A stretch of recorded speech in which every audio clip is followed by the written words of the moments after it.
Bueno, buenos días. Mi nombre es Elena Moseleski y trabajo en el Departamento de Historia y Filosofía de la Educación de la Universidad de la República y estoy acá para compartir algunas ideas que aporten sugerencias para el abordaje de la ética en el aula, que es uno de los ejes aproximados de los concursos. Bien. Entonces, antes que nada, si vamos a hablar de ética, lo más interesante es preguntarnos qué es ética y qué es moral, porque se usan como indistintas. Y aquí tenemos entonces un recorte de un diario online donde yo pregunto, ¿estos usos de las palabras ética y moral son equivalentes? Bueno, este recorte de diario salió en un diario español, Diario de León, en el año 2012 y dice el titular: es algo inaceptable ética y moralmente. No importa de qué trata el artículo, por eso lo corté ahí, pero la pregunta al ver ese titular, la pregunta que me hice fue: ¿sabrán los periodistas de qué están hablando? Porque ¿por qué ética y moralmente? Si supieran bien la diferencia, elegirían tal vez una de las palabras. Si usan las dos, se supone que hay una diferencia, pero nunca se explica esa diferencia. Entonces, ¿será para usarlo como con un sentido más rimbombante? Si digo, no es ni ética ni moralmente aceptable, suena más fuerte. Pero ¿qué significa en realidad? Veamos otra noticia. Esta noticia es una página web del año 2017. Yo busqué al azar googleé ética y moralmente y encontré estas dos al azar. Y dice este periodista: es un fallo ética y moralmente aberrante, pero jurídicamente razonable. Y yo me pregunto, ¿es posible esto? Para mí es una locura, ¿no? Si es razonable jurídicamente, ¿cómo puede ser que no sea ni ética ni moral, que sea ética y moralmente aberrante? Bueno, entonces esto nos abre una cantidad de preguntas sobre la definición de ética moral, de lo que es lo jurídico. Y les puedo contar que en la historia de la filosofía se han hecho muchísimas discusiones en el entorno de lo ético, lo moral, y se han definido de diferentes maneras. Y muchos autores presentan una forma, solamente una forma de definirlo como si fuera la única, pero en realidad otras formas también son aceptables. Entonces, en el 2016 encontré un artículo que para mí fue revelador, una muy buena aclaración para mí, que es este artículo de Gustavo Ortiz Millán, un profesor de filosofía moral de México, y escribe, este artículo dice sobre la distinción entre ética y moral. El artículo es fascinante porque lo que señala es que la distinción entre ética y moral es simplemente una distinción estipulativa, es decir, son diferentes, y ahora les voy a explicar cómo él ve en qué aspectos pueden ser diferentes, pero en realidad en el momento de usarlas, cada persona y cada autor debe decidirse y debe definirlas y ser coherente con el uso de estas palabras. Entonces él dice, por ejemplo, que uno de esos ámbitos puede llamarse ético, puede llamarse moral, puede tener que ver con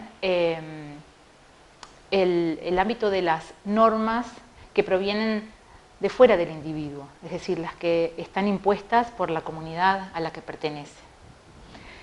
Y otro de esos ámbitos, que también puede ser el moral o el ético, puede provenir desde dentro del individuo, por ejemplo, desde su autenticidad, desde sus ideales de persona, que pueden ir de la mano de las normas comunitarias o tal vez podrían llegar a oponerse, ¿no?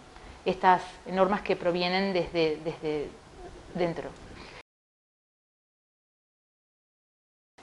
A mí me resultó clarísimo y me significó una especie de alivio en esta búsqueda de cuál era la verdadera definición, ¿no? Según qué autor, cuál era el autor que tenía la definición más contundente o la que habría que seguir desde una postura filosófica. Y bueno, este profesor, Gustavo Ortiz Millán, señala que lo que hay que hacer es definirla correctamente y ser coherente al usarlos. Bien, esto fue, como les dije, un alivio grande y me permitió continuar trabajando en esto y elegir la definición que a mí más me gustaba, que es la de Adela Cortina.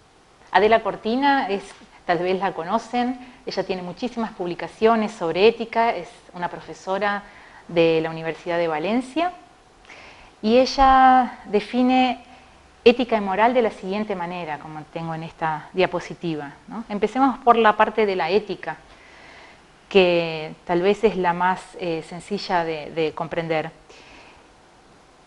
Ética está relacionada con la dimensión del ciudadano, es decir, son todos esos mínimos de justicia, valores que compartimos entre todos los ciudadanos simplemente por formar parte de una comunidad. Entonces ella habla de unos mínimos de justicia que deben ser satisfechos, ¿no?, para poder convivir. De ahí es que también ella menciona una ética de mínimos y habla también de una ética cívica. Ahora, ¿qué pasa con el término moral? El término moral tiene que ver con la dimensión del hombre. Decimos hombre, bueno, porque ella se atiene al vocabulario utilizado tradicionalmente por la filosofía, pero podemos bien decir hoy día el ser humano, ¿no? Es la dimensión del ser humano. Sí, siempre como formando parte de una comunidad, pero tomado como individuo. Y podemos decir que este ser humano tiene unas aspiraciones de felicidad que son sus máximos de felicidad. Entonces, si por el lado de la ética tenemos unos mínimos de justicia y una ética de mínimos, lo mínimo indispensable para convivir, en la moral y la dimensión del ser humano tenemos unos máximos a los que aspiramos. Todos aspiramos a ser feliz, pero el Estado no puede garantizar que todos vayamos a ser felices, pero sí permitirnos, darnos un marco donde nadie interfiera con esa búsqueda, ¿no? Eso es lo que ella llama máximos de felicidad y sus éticas de máximos serían la moral, que es esto que el individuo, serían los caminos por los cuales el individuo busca su felicidad. Y aquí en éticas de máximos, en máximos de felicidad encontramos caminos tales como las religiones, los ideales políticos, también pueden ser ideales espirituales, bueno, formas de vida, el deporte, el ser vegetariano, vegano, bueno, las diferentes religiones es en realidad un ejemplo que es más fácil de comprender. Entonces esto funcionaría de la siguiente manera. Veamos un esquema. Es como que tenemos diferentes éticas de máximos, vamos a ponerles la M de máximos y también de moral, porque ella hace que esta terminología se fusione, ¿no? Entonces tenemos aquí una ética de máximos y aquí otra, y aquí tenemos otra, y tenemos muchísimas en cada sociedad, muchísimas. Imagínense, aquí están los cristianos, y aquí están los veganos, y aquí están los futbolistas, y luego los judíos, y musulmanes, y bueno, estarán pensando mucho más que yo. Y vemos que tienen diferentes valores, pero todos tienen que coincidir aquí en el centro, que consistiría en la ética de mínimos. Si tuviéramos una ética de máximos, por ejemplo, que estuviera aquí y que no pasara por esa ética de mínimos, esta ética de máximos sería censurable, porque ahora vamos a ver, esta ética de mínimos es lo que permite que todos podamos convivir y ser respetados en nuestras éticas de máximos. Por lo tanto, una ética de máximos aquí sería un problema y un Estado debería intervenir. Y ahora veremos entonces por qué es tan importante esta ética de mínimos. Bueno, aquí tenemos cuáles son los valores de la ética mínima. Tenemos la libertad, entendida como autonomía. La igualdad, entendida como igualdad de oportunidades. La solidaridad, entendida como una acción para apoyarse mutuamente en la búsqueda de la mayor autonomía y desarrollo posibles. La tolerancia o respeto activo, que este es el concepto que Adela Cortina utiliza para la tolerancia. En realidad ella no gusta mucho de este concepto de tolerancia, yo estoy bastante de acuerdo, porque tolerancia significa que sí, hay una diferencia, pero hay un disgusto y hay un esfuerzo por tolerar al otro. En cambio, el concepto de respeto activo implica ese respeto, ¿no?, que es más que te tolero, sino que te respeto, y es activo porque busca trabajar con el otro, ayudarlo, participar en la vida del otro para justamente desde la solidaridad poder contribuir a que logre sus metas. Y por sobre todas las cosas está el diálogo, como la mejor manera de lograr el respeto activo y acordar solidariamente la forma de cooperar en la búsqueda de la libertad y la igualdad. Entonces, como vemos, si vuelvo al pizarrón, si una ética de máximos o moral estuviera por fuera y no pasara y no entendiera que la ética de mínimos con esos valores que acabamos de ver son importantes, o incluso se opusiera a esos valores, sería un grave problema, porque esta ética no valoraría ni la igualdad, ni la libertad, ni el diálogo, ni la solidaridad con las demás éticas. Bien, este es un gran problema y también un gran tema para la educación, porque solemos entender entonces que, y se cae casi de maduro, que la escuela debe educar en las éticas de mínimos, debe educar en estos valores. Este es el punto número 1. Entonces, la escuela debe fomentar como valor,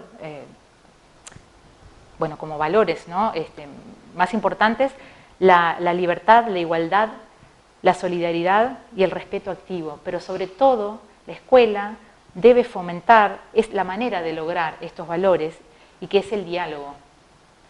Esto nos lleva a una cantidad de reflexiones acerca de nuestras prácticas como docentes, porque las clases, por ejemplo, como la que estoy dando yo ahora, que estoy de acá y no podemos dialogar, no es tan mal, pero no sería la mejor manera de fomentar estos valores, porque la mejor manera sería que pudiéramos estar dialogando y viendo si están de acuerdo con lo que estoy diciendo, en qué están de acuerdo y en qué no, de qué manera yo podría explicarlo mejor. Pero bueno, entonces tener en cuenta que la escuela, para ser promotora de los valores de la ética mínima, debería promover el diálogo entre docente, estudiante y también entre estudiantes, ¿no? Pero no solo eso, porque en los valores de la ética mínima nos quedaríamos si habláramos de una laicidad exagerada o mal entendida, o lo que Adela Cortina llama justamente laicismo, que es como una exacerbación de la libertad y una negación del trato, ¿no?, de la tematización de diferentes éticas de máximos, ¿no? Entonces, veamos, pasando a la siguiente diapositiva. Una educación ideal, cívica, debería ir más allá de una educación en ética mínima. Porque tomemos en cuenta cuántas veces las éticas de máximos son ignoradas en discusiones sobre mínimos de justicia. Podemos, por ejemplo, decir que si ponemos un templo de determinada religión, ese templo está, bueno, molestando al paisaje, por ejemplo, de un barrio, y eso va contra la igualdad o contra la libertad de las personas que viven en ese barrio y que no profesan esa religión. Pero ¿qué pasa con las personas que sí profesan esa religión, cuya ética de máximos está siendo ignorada y que necesitan ese templo?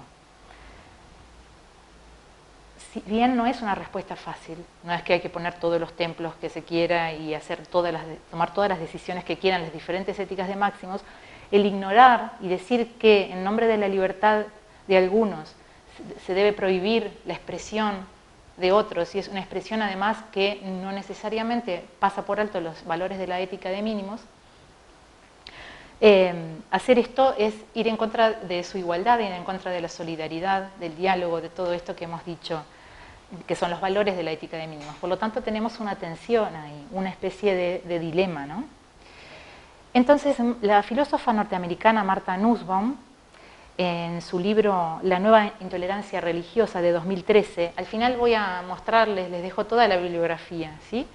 Habla de una mirada mental que hay que entrenar y que implica respeto e imaginación. Esta educación en la imaginación es lo que permite el poder, ponernos en los pies del otro y entender que si bien a mí no me sucede lo mismo que le sucede al otro, poder entender que tiene una necesidad que tal vez yo no entiendo, pero que sea tan importante como otra necesidad mía, ¿no?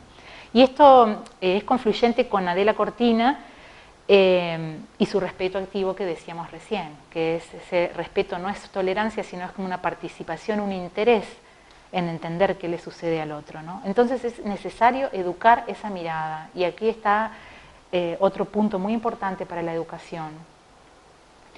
Creo, tal vez, voy a decir algo contundente y no necesariamente estarán de acuerdo, pero yo creo que más que contenidos, los docentes tenemos el compromiso de educar miradas, porque tal vez el contenido luego se olvida con el tiempo, se olvida la fecha exacta en que nació Artigas, aunque sea muy aberrante eso, pero bueno, pero el aprender a mirar de una manera el mundo, creo que esa es una contribución que la educación puede hacer que dura para toda la vida, aunque olvidemos la fecha o la fórmula del agua, etc.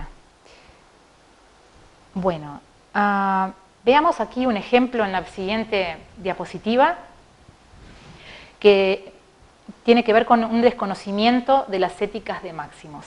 Este ejemplo que traigo es una metáfora, en realidad, para no meterme en ninguna discusión en especial. Es una metáfora que tomo de la novela de Alejo Carpentier, Los pasos perdidos, y en el que él habla del papel, y yo lo tomo como si se tratara de una inconmensurabilidad moral, y lo vamos a entender, ¿no? Les cuento que si no leyeron la novela Los pasos perdidos, trata de un músico occidental occidental quiero decir de una cultura, de ciudad, que se interna en la selva para estudiar los instrumentos musicales y la música de las poblaciones que viven en la selva.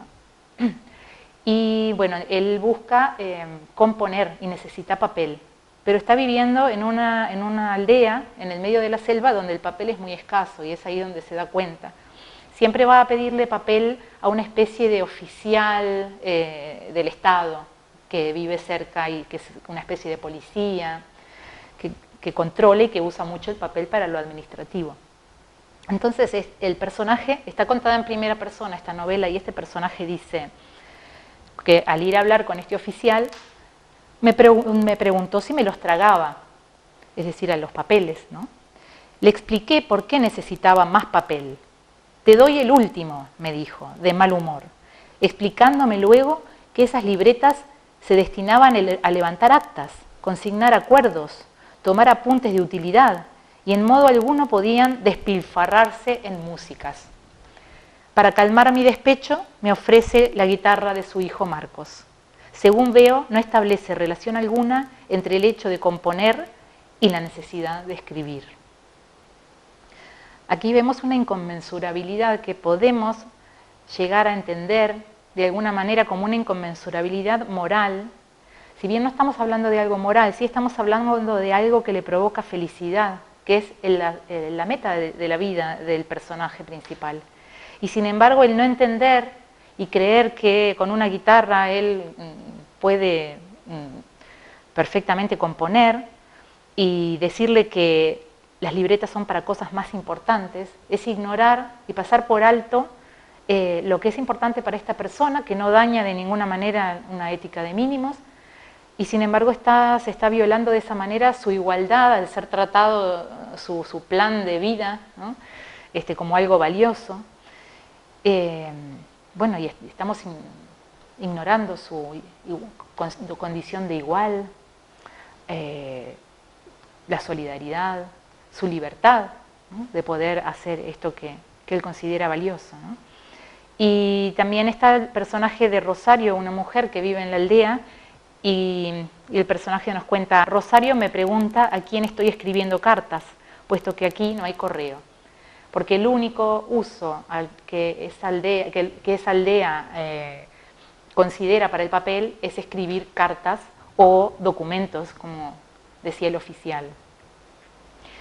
Dentro de esta aldea, la ética de máximos del personaje principal es una minoría, pero podemos ver claramente cómo se ve afectada su vida por ese desconocimiento. Entonces podemos tomar esta metáfora para pensar en todas las minorías que forman parte de nuestras aulas y cómo muchas veces, creyendo que nos está hablando de una tontería o de algo muy desconocido, o bueno, total, es una minoría, estamos violando éticas de mínimos por desconocer la ética de máximos. Entonces,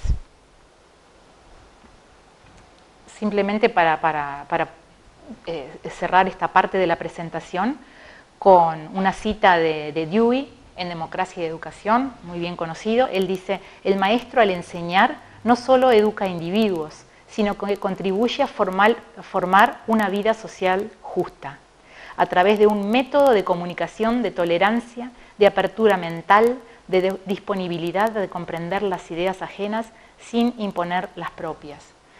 Vemos que Dewey, hablando hace 100 años, está diciendo lo mismo que acabamos de decir en relación a las ideas de ética de mínimos y de máximos de Adela Cortina. Por lo tanto, hay una unidad en el pensamiento educativo del último siglo. Pero, ¿cómo se logra esto? Bueno, y esta es una pregunta muy importante. Y ahí es donde yo quiero introducirles a uno de los aspectos que pueden ser tratados en el abordaje de la ética en el aula, que es la importancia de las emociones. Las emociones en la filosofía política están comenzando a tener una gran importancia en los últimos años, es decir, no han comenzado y ahora están muy, muy en boga. Y traigo como ejemplo diferentes filósofos de distintos lugares del mundo que simultáneamente están sosteniendo que la emoción es la motivación para participar. Es decir, un ciudadano no va a participar porque le digan que es correcto, porque le enseñen historia y le digan que en la dictadura no se podía participar y ahora lo tenemos y hay que valorarlo. O sea, si lo valora es porque hay una emoción que lo lleva a valorar. Si lo desea, hay una emoción que lo lleva a desearlo, una alegría, por ejemplo, entusiasmo, ¿no? Y si no lo hace, puede haber una desilusión, una apatía, siempre parte de nuestras emociones, la motivación para actuar.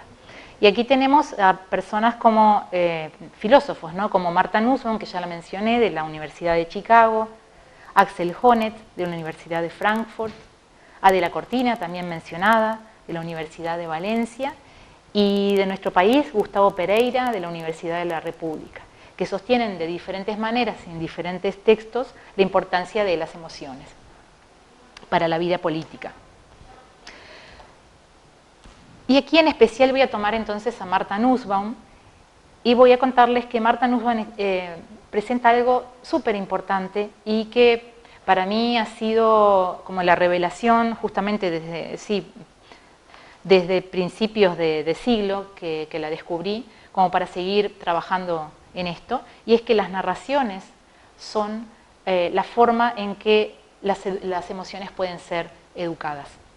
Voy a leer una cita Las emociones, a diferencia de muchas de nuestras creencias, no se nos enseñan directamente a través de afirmaciones proposicionales acerca del mundo, ni abstractas ni concretas. Se enseñan por encima de todo a través de narraciones. Las narraciones expresan su estructura y nos enseñan su dinámica. Estas narraciones son construidas por otros y luego enseñadas y aprendidas, pero una vez internalizadas dan forma a la manera en que la vida se siente y luce. Las narraciones son importantísimas, por esto que les decía. Ahora, si alguien viene a decirle a un joven, tenés que votar, es muy importante porque cuando había dictadura tus padres no podían votar. ¿Y a mí qué? Es solamente una forma de, como ella dice, ¿no? una afirmación proposicional acerca del mundo. Puede ser concreta, tus padres, o puede ser abstracta, los ciudadanos del Uruguay, pero es una afirmación. Sin embargo, si ese joven lee uno de los libros de Roy Berocay, del País de las Cercanías, donde se describe la dictadura desde un personaje, ahí sí va a ser internalizado a través de sus emociones este relato, y tal vez lo entienda más. Y dice, de esta forma internalizadas las emociones a través de los relatos dan forma a la manera en que la vida se siente y luce. Y luego dice en otro de sus libros, los relatos entrenan la capacidad de imaginar vívidamente y luego evaluar el dolor de otra persona, de participar en él y preguntar por su significación es un modo poderoso de aprender acerca de la realidad humana y de adquirir una motivación para modificarla. Y aquí tenemos nuevamente esto del respeto activo, ¿no? Y de las éticas de máximos que conviven, si bien no son las mismas que yo tengo, por ejemplo, ¿no? Imaginar vívidamente qué puede ser vegetariano, ¿no? Nos puede pasar, voy a un asado y mi amigo dice, pero yo soy vegetariano, yo no puedo comer. Ay, déjate de pavadas.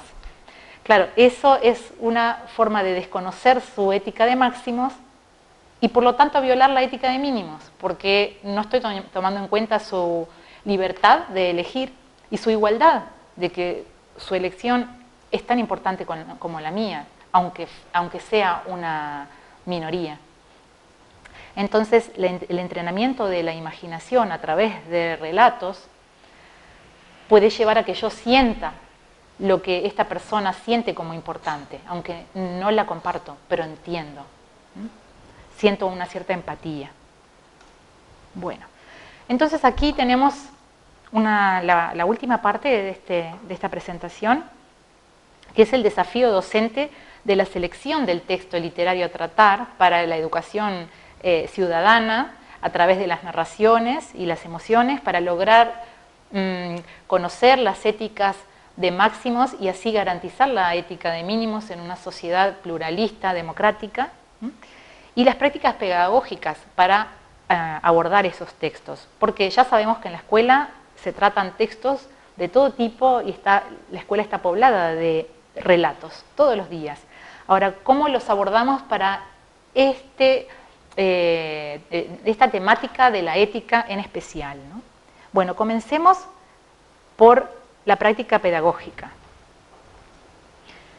En mi búsqueda justamente de una aplicación de los textos literarios en el aula para enseñar ética, encontré que la metodología educativa de la comunidad de indagación es hasta ahora la mejor metodología, que además tiene una larga tradición que ahora les voy a contar un poco y seguramente la conocen. Pero se utiliza tal vez para otras cosas y no tanto, su foco no está puesto tanto en la ética y sin embargo es uno de sus mayores potenciales. Veamos, como marco teórico tenemos a Charles Peirce, el filósofo de la ciencia del siglo XIX, que dijo que los científicos no descubrían por medio de iluminaciones espontáneas de un científico solo.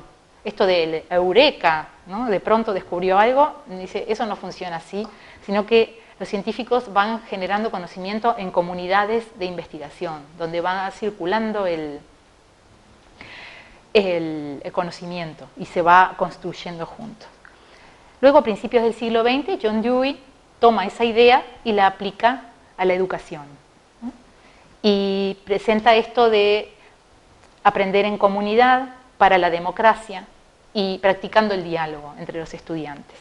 Luego, a partir de la década de los 60, tenemos a Matthew Lipman con el programa de filosofía para niños, y que seguramente este sí lo conozcan, que tiene como centro un relato alrededor del cual los niños realizan preguntas y luego se filosofa a partir de ese relato. Y la colega de Matthew Lipman, Anne Margaret Sharp,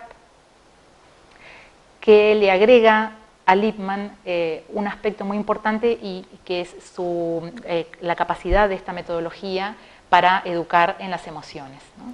Y que en esta presentación yo les diría, para educar en las emociones que impulsan al ciudadano a actuar éticamente o moralmente. Ahora vemos que las dos palabras en realidad pueden ser utilizadas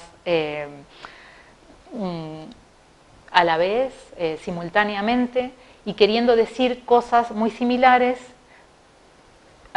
pensando en si nos estamos refiriendo a ética de mínimos o éticas de máximos, ¿no? Veamos. Las etapas de la comunidad de indagación, según Lipman, que me parece que es espectacular la forma en que él ha desarrollado esta metodología, son la sensibilización, es decir, un momento previo donde se marca el pasaje de lo que se venía haciendo anteriormente en la clase y lo que se pasa ahora a hacer, que es una instancia en la que el maestro o la maestra se convierten en facilitadores, y quienes van a generar el conocimiento son los estudiantes. Luego hay una lectura del relato, una formulación de preguntas que tienen dos características muy importantes, y una es que las preguntas son formuladas por los estudiantes, y además tiene que haber una indicación muy fuerte desde el docente de que estas preguntas no son las de comprensión lectora a las que están habituados a responder y también a hacer, ¿no? Sino que son preguntas que no van a estar en el texto y que nos van a dejar pensando y dialogando y generando respuestas entre todos y construyendo esas respuestas entre todos. Entonces, no preguntar tal vez por qué el niño estaba solo en ese cuento, porque de pronto no lo vamos a saber, pero sí cosas como: ese niño que estaba solo se sentía con más miedo que si estuviera con otros.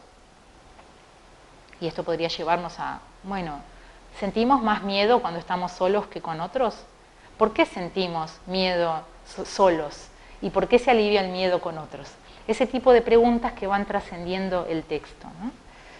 Que nos lleva a comprender la raíz de ciertas emociones, y que nos puede llegar a comprender la raíz de ciertas éticas de máximos, que pueden ser la nuestra misma o la de otros. Luego viene entonces esta discusión a partir de las preguntas, y la instancia de metacognición, que es la última, es muy importante porque luego de esa discusión se cierra con una autorreflexión, una reflexión sobre lo que se ha logrado en esa instancia. ¿Qué aprendí? Aprendí algo acerca de cómo dialogar, me di cuenta que soy escuchado, me gustaría decir que quisiera ser más escuchado. Estas cosas que van construyendo esa ciudadanía dialógica, ¿no? Y fomentando la igualdad, la solidaridad y la libertad. Bien, ahora les voy a contar un poquito qué es lo último que estoy haciendo, que tiene que ver, empezamos con la metodología y ahora con los textos. Los textos pueden ser cualquiera, ¿no? Pero cualquiera, eso es un poco problemático porque hay que ver. A ver si lo logro comunicar. En los últimos años he estado trabajando en un criterio de selección de narraciones para la educación ético-emocional, y esto va a salir en un libro en 2020 del que estoy muy orgullosa, que acaba de ser premiado por los premios MEC a las letras. Y bueno, entonces esto es fresquito. Me he estado preguntando qué tipo de relatos, porque, por ejemplo, podemos decir relatos que sean muy buenos literariamente, por supuesto. ¿Conocen esta imagen de esta fotografía? Este es Al Pacino haciendo del personaje Shylock, del judío, en El Mercader de Venecia de Shakespeare. No podemos negar que El Mercader de Venecia y Shakespeare serían unos textos de excelencia, ¿no? Bien, pero nos preguntamos, bueno, si vemos la imagen de Shylock en ese relato que hace Shakespeare en su época, ¿no? del judío lo que aprendemos es, en realidad, que es un personaje que está solamente abocado a su propia ventaja, es muy ambicioso, codicioso, avaro.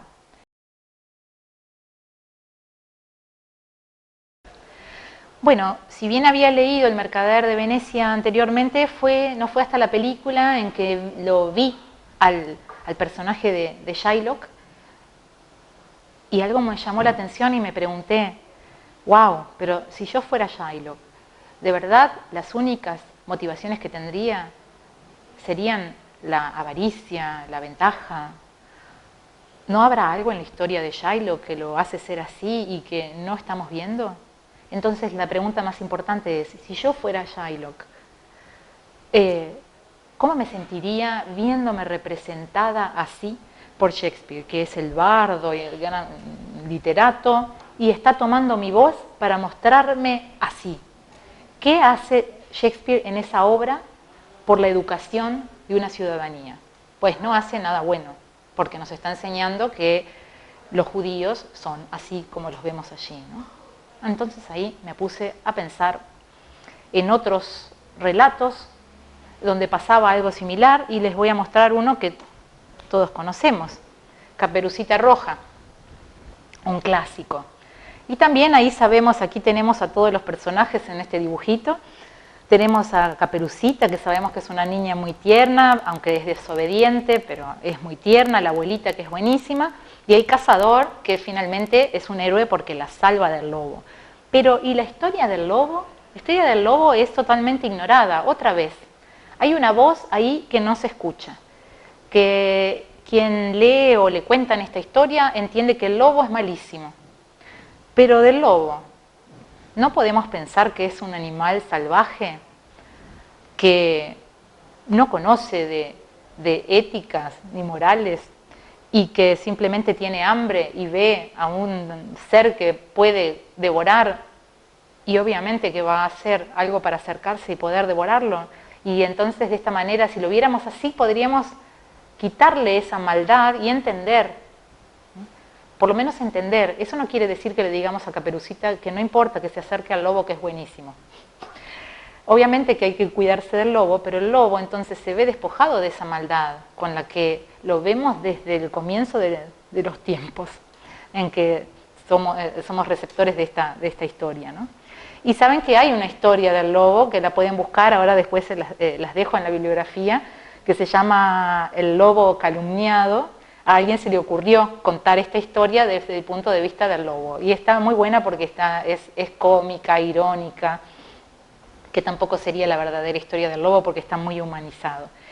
Pero esta apertura a la historia del lobo es lo que permitiría, apuesto yo, a abrir y educar esa mirada mental que decía Martha Nussbaum, abrirnos a otras éticas de máximos, como dice Adela Cortina. Entonces, veamos, ya casi terminando, el concepto tal vez más importante en la educación ciudadana para educar en ética, para vivir en ciudadanía y poder compartir estas éticas de mínimos y de máximos, es la polifonía, pero no la polifonía desde la música, es la polifonía según la utilizó el crítico literario Mikhail Bakhtin, que escribió a principios del siglo XX Problemas de la poética de Dostoyevsky, y definió este término, porque Bakhtin descubrió que Dostoyevsky en sus novelas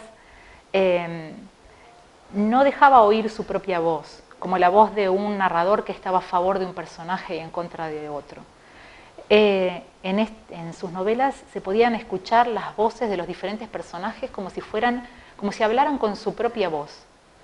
Cada uno podía decir realmente qué lo había llevado a hacer lo que hacía, que si bien dañaba a otro, o amaba o odiaba a otro, entendíamos por qué. Y así, como viéndolo como en un mosaico, podíamos tener la idea más general y comprender a todos. Y de esto se trata entonces la polifonía, y es buscar textos donde las voces de los diferentes personajes que pueblan una sociedad se encuentran, ¿no? Hay dos aclaraciones para hacer. La primera es que no necesariamente tenemos que buscar personajes que pueblen nuestra sociedad reales, ¿no? Porque este entrenamiento de la mirada mental se puede hacer a través de metáforas, a través de dibujitos, a través de personajes como la Bella y la Bestia, como el Patito Feo. Es decir, no necesariamente van a ser personajes reales.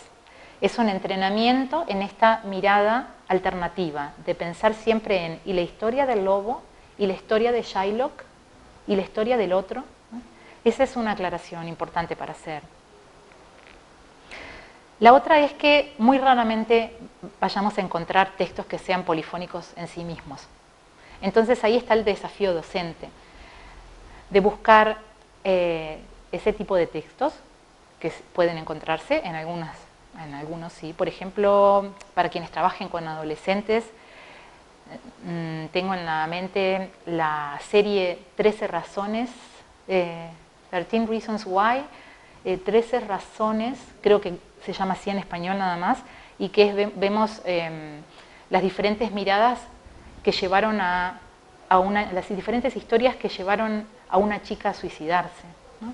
Entonces podemos pensar que esas historias de esos personajes que las llevaron a suicidarse son malos, y sin embargo los vemos desde dentro, y es algo muy útil, creo, porque lleva al adolescente a entender que no todo el que daña es totalmente malo, sino que a veces nosotros podemos ser muy buenos y tener un aspecto que ha dañado, y ese pequeño aspecto provocar algo tan grave en alguien.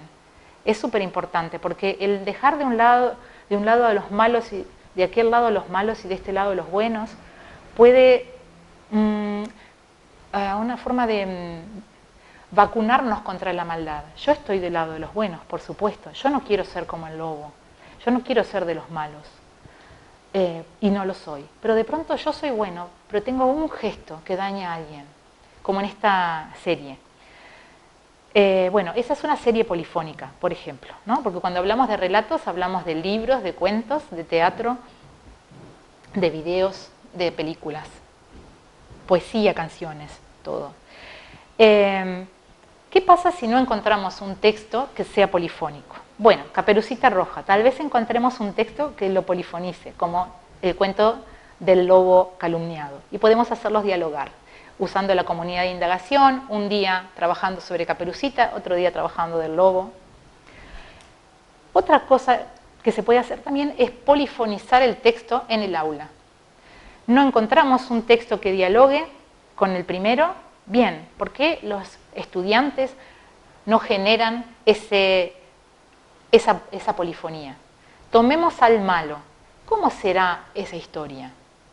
¿Cómo será la historia que lo hace convertirse en tan malo? ¿Qué le habrá pasado de niño? Y es muy importante, porque esta pregunta me la hizo la misma Adela Cortina cuando presenté este concepto de polifonía en un congreso, y ella me dijo, si vamos a justificar a todos los malos, entonces, bueno, dejemos que todos hagan todo, porque todas las morales diferentes son correctas. Y le contesté, no, porque justamente eso es lo que hace la polifonía. Es polifónica, no habla solo del malo. Habla del malo y del daño que le hace al bueno, y habla del bueno y del daño que es capaz de hacerle al malo. La polifonía hace que entendamos y que eduquemos nuestra imaginación, pero no necesariamente justifica. No justifica porque vemos las dos miradas. Y no solamente hablemos de malos y buenos, también hablamos de diferentes formas de ver el mundo, diversas motivaciones para actuar de diferentes maneras, como decíamos hoy, de ser vegano, por ejemplo, ¿no? Nos permite no trivializarlo. Recuerdo que cuando leí El Palacio de la Luna de Paul Auster, en la que es una novela en la que un estudiante universitario por diferentes razones queda en la indigencia, entendí cómo se podía sentir alguien que tenía que buscar en la basura para comer. En realidad nunca me lo había imaginado. No era que lo trivializara, no lo había imaginado. Y un relato puede llevarnos a conocer desde dentro esto, ¿no? No estamos hablando en ese caso de una ética de máximos, estamos hablando de un caso de pobreza, pero hay muchos textos también en que nos hace comprender desde dentro cómo se vive teniendo una religión, cómo se vive siendo una mujer. Por ejemplo, la novela Pateando Lunas de Roy Berocay nos cuenta cómo vive una niña que quiere jugar al fútbol, la discriminación de sus padres, ¿no? Que no quieren que juegue al fútbol.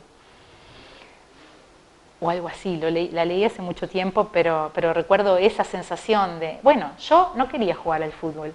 Y tal vez hubiera dicho que una amiga mía que quería jugar al fútbol y se sentía muy triste, por eso era una tonta, que dejate de pavadas, venía a jugar con nosotras a las muñecas. En esa novela se ve como una niña puede tener otro ideal.